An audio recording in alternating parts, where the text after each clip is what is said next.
Okay then, it's time for another player review, and in this one today we are going to be focusing on inform Joe Gomez, who came out along with Team of the Week number 5.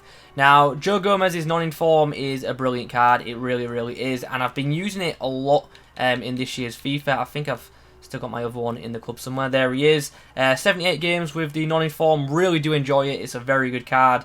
So I'm hoping this inform does feel like a notable improvement. If I'm being honest, the upgrade doesn't look particularly massive, so probably won't notice too much difference. But still, we're going to try this card out today just to see how it performs in matches. In terms of a chem style, it's pretty obvious we are going to be going with Anchor Chemistry if I have one in my club. If not, I'm going to have to jump on the market, aren't I? Do I have one? I do. I've got a bunch of them. Nice.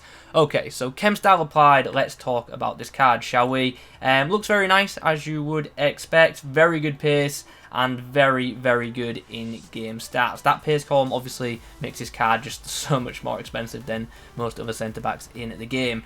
By the way, 600k cost me. Yeah, what do you guys think this guy's price is going to settle at? I've bought it when it's pretty much just come out. It's just been a couple of hours since it came out, so obviously I'm paying a bit of a premium. But what price do you think this guy will settle at, especially after awards tomorrow? This is definitely a card that people will want to get in their red picks tomorrow. Anyway, I'm rambling. Let's talk about the stats. In terms of physicals, very nice. He's got very good strength of 85, a nice aggression of 83. Both of them will be boosted by the Anchor Chem style. Defensively, once again, very nice attributes. 86 interceptions, 87 stand tackle, and 85 defensive awareness. And of course, the Anchor Chem style does help out with those attributes as well. And to be fair, his dribbling department is also very good for a centre back. If he was playing him in any other role, they wouldn't be that amazing, but for a centre back, he's actually got some very nice stats in that department, and it's good to see a good reaction stat of 85 as well. Also, 82 short passing, that can be pretty handy as well for when passing out the back. Before continuing and getting to the games, let's just have a quick comparison between this inform Gomez and the non-inform Gomez. And of course, the easiest way to do that is just to hop over to Footbin and just highlight like so. So it's +2s and +3s across the board by the looks of things. Nothing to stand out in particular, but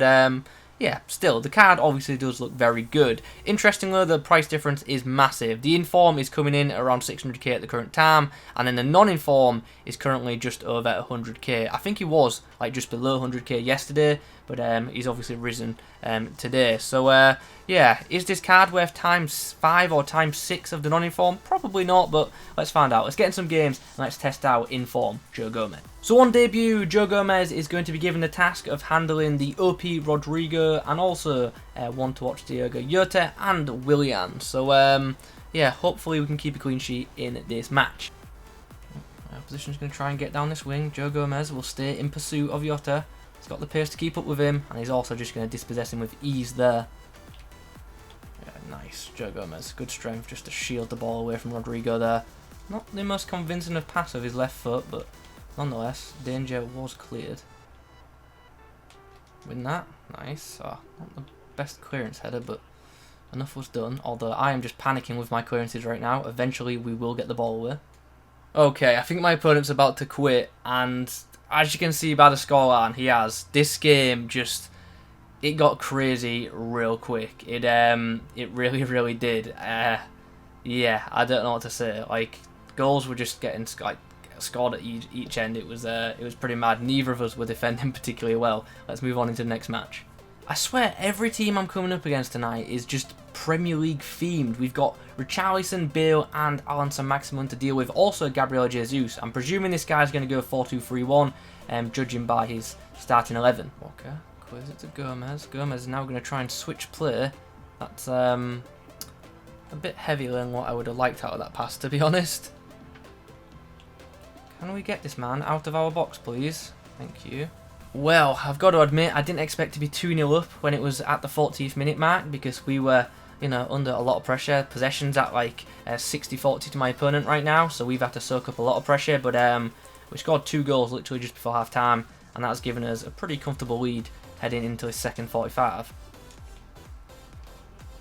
Wow, that was me. I pulled Joe Gomez out of position there, but we have recovered well, and we were quite fortunate not to give away a penalty there because I went a bit aggressive with the tackle, but the job was done. Good pace, good strength by Gomez to avoid us conceding there. Because I made a bad read, and that very well could have ended badly if my centre-back wasn't that quick.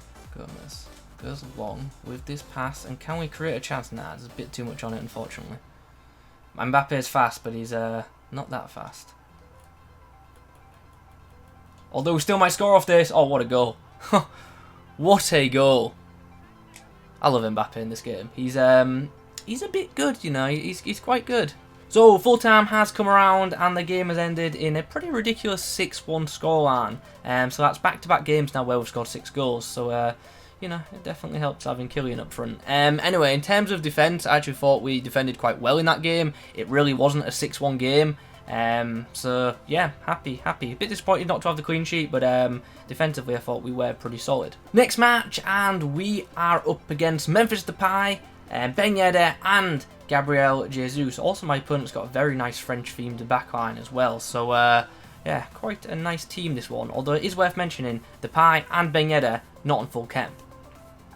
Joe Gomez, of all people, on the edge of the box. Can we get the shot away? We might be able to. Oh, unfortunately, Varane spoils the party there. Oh, Joe Gomez, he shot out of line, missed the ball, but then recovered well. Like this. Oh, what the hell? You know what? I'll take the foul there. Oh, we didn't give it. Brilliant. Brilliant from Gomez. Okay then, at the break, the scoreline is 3-2, and it's been a very, very end-to-end game. Like, he went up first, then we came back, then he pulled it level, then we got the lead just before half-time, and he almost equalised again just before half-time. So, yeah, tough game. We're going to have to defend well for the remainder of this match if we want to win it. Oh, nice. Joe Gomez just latches on top, loose pass. Positioned well. Didn't really have to do too much, just put his foot out, but job done. Joe Gomez on the edge of the box. Can we open up a chance to shoot? That was probably not a smart idea, but Joe Gomez has won the ball back, and I'm not going to mess around this time. I'm just going to pass away and let Joe Gomez go back to defence. So that game has just now come to an end, and it ended in a 4-2 scoreline. Another pretty high-scoring affair. That seems to be a regular theme in FIFA 21. Joe Gomez was solid in that game, to be honest. Yeah, I know we didn't keep a clean sheet, but I just don't keep clean sheets in general, to be honest. It's about minimising how many goals I concede with my good defence, or good defenders. So, yeah, happy. Okay, so after a couple of matches with this informed Gomez in the team, it's time to give my verdict on the card, and no surprises, I think it's a very good item. It is a really, really good centre-back card, and it will definitely do a job for you. I feel like this card will improve most people's teams. So, yeah, let's break things down, shall we? Let's start with the defence, because, you know, he's a defender. Interceptions and tackling, I thought was very, very good with this item. And I like the fact that he's got a good bit of strength and aggression about him as well. So not only is he able to tackle people, he's also just able to just knock them off the ball and then shield it and protect it to avoid them getting it back. So that was really, really pleasing. I just like the fact that he just sits back and defends. Doesn't have medium-high work rates or anything, but he's got medium, and to be fair, he just sat and did his job, and that is obviously very pleasing. The only time he came out of line for me was when I pulled him out, so happy with his positioning as a whole as well. In terms of pace, like, obviously that's a big positive for this card. He's one of them players who, if you make a mistake with your centre-back, if there isn't too much gap to goal, then he's going to have a chance at getting back and having another chance to, you know, make a defensive move. You saw in the clips, I made a bad defensive read, but Joe Gomez was quick enough to react to the situation, to have another crack at it, and ultimately defend the situation. So the pace is obviously a massive, massive positive. In terms of passing, I thought his short passing was actually very, very good, but his long passing game ultimately was quite inconsistent for me. Now, don't get me wrong, I wasn't expecting him to be like, you know, a brilliant distributor. He's only got 68 long passing, but I thought that long passing was going to be better than what it was. Ultimately, it wasn't. I liked his dribbling for a centre-back, to be honest. He has got the ability to turn a man if need be. And that's not me saying go and runs with him. That's me saying if you need to turn in a situation to defend, then you've got the ability to do it with this guy. He's not as heavy on the ball as some other centre-back options.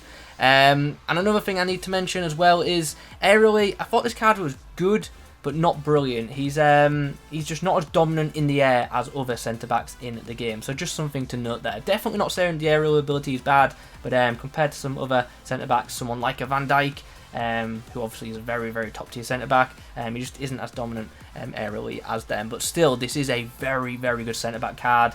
And if you get this item in your red picks, congrats, you've picked up a centre back card which you can probably use for the next few months. I definitely feel like this card has got some good longevity about it. Now we come on to, is he worth it? And ultimately, it depends on what his price goes to be honest, because I don't think this inform is a massive upgrade on the non-inform item. I think the non-inform item is absolutely brilliant, and that card will serve you just as good as this inform. Is this inform better? Yeah, marginally. But is it worth a massive price difference? No, it's not, in my opinion. So, yeah, he would have to drop a lot, in my opinion, for his value for money to be worth it. So, yeah, just something to bear in mind. So, unless you're absolutely balling in coins, I would just stick with non-inform Gomez for now. But anyway, guys, that is my review on the Inform Gomez. A very, very good card. And for those of you who get it in your red picks tomorrow, I definitely do envy you because, yeah, it's a brilliant red to have if you do indeed get it. Anyway, I'm rambling. Let's wrap things up. Hope you enjoyed the video. If you have, please do drop a like rating on it. And comment below any questions you may have about the item. Subscribe if you're new. Thanks for watching. I'll catch you in the next